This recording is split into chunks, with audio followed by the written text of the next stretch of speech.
Hi! In front of me is TOSCIDO P101, and today I would like to show you how you can connect it using Bluetooth.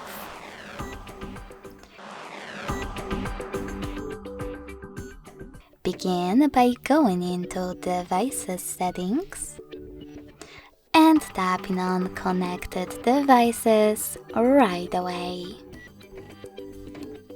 Then click on Pair New Device and wait for available ones to show up. When they do, click on the one that you wish to connect to.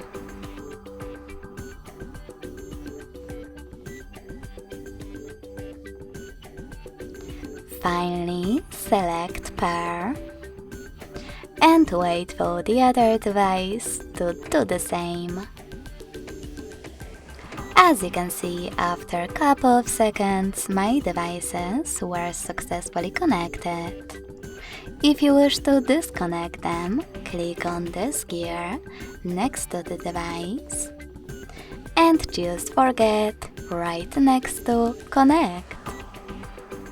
Then confirm your choice in the pop-up.